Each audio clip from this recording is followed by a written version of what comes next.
So when you think of the Constitution and all the amendments, which freedom do you think of as the most important? Is it the first, maybe the second, the fourth, the 19th, the 21st? It doesn't matter what you were thinking, it's just that I'm going to go out on a limb and say that no one here was thinking about the 7th Amendment, even though you've heard about like 7 speeches on it already. The reason for that is a lot of people don't know what it is, but in case you haven't caught it yet, it's the right to trial by jury, as stated by our question today. And when first faced with this question of whether it's important or not, just kind of slowly, cautiously took a step back, like, is this a trick question? A law firm is asking me if trial by jury is important?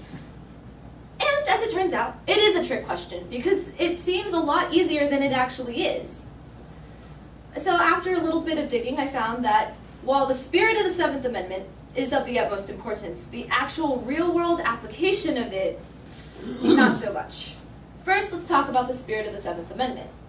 The right to trial by jury has historically served as a check to government power. It was first established under King Henry II, and it ensured that no one institution, be it the church or the government, the king, would ever serve as judge, jury, and executioner. It gave people due process of law. And back then, judges served at the pleasure of the monarch, and allowing a judge to make a solo decision would allow for all kinds of abuse of royal power. Today, judges work for the government, and similarly, jury trial serves as a check for corruption and other types of abuse of power. The magic in the spirit of the 7th Amendment is that it gives people, and not the state, the final say in the letter of the law, which gives the people, the defendants, the laws they'd expect to find it, making the right to trial by jury a gateway right, key to protecting all of our other freedoms.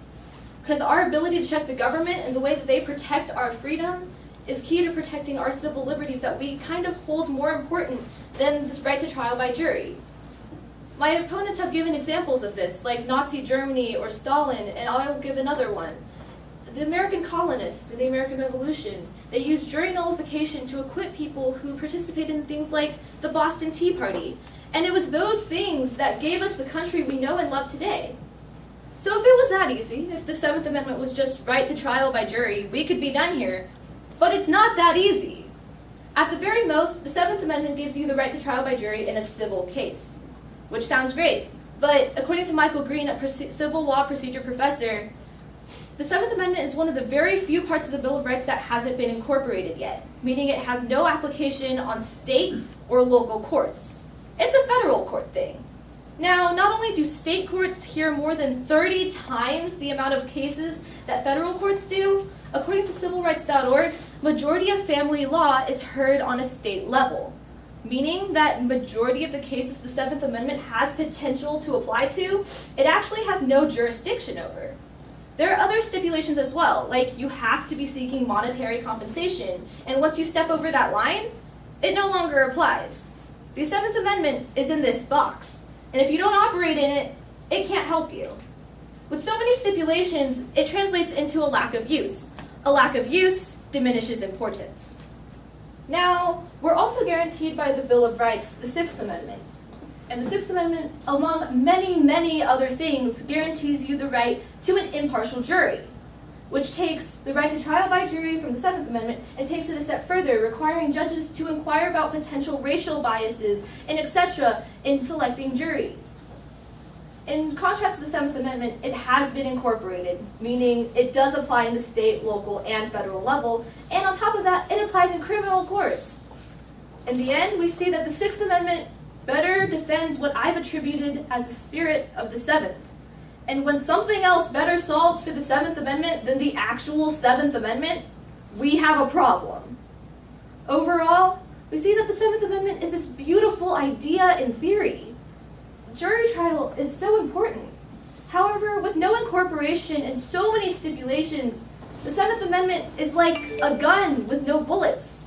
We can wave it around and make it look all fancy. We can even make it look threatening sometimes. But in case of actual attack, it can't do anything to protect us. We haven't equipped it to do that.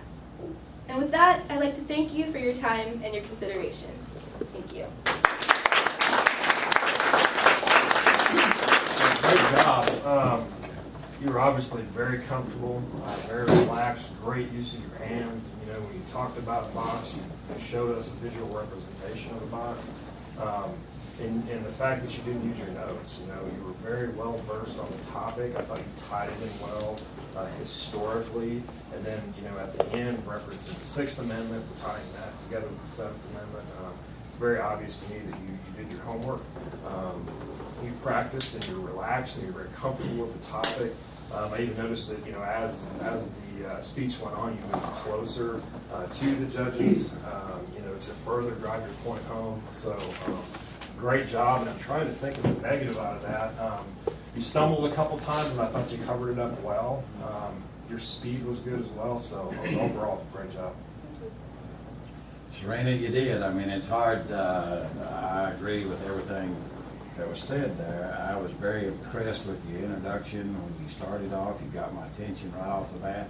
I thought you did a great job with your eye contact, with your body movement and everything.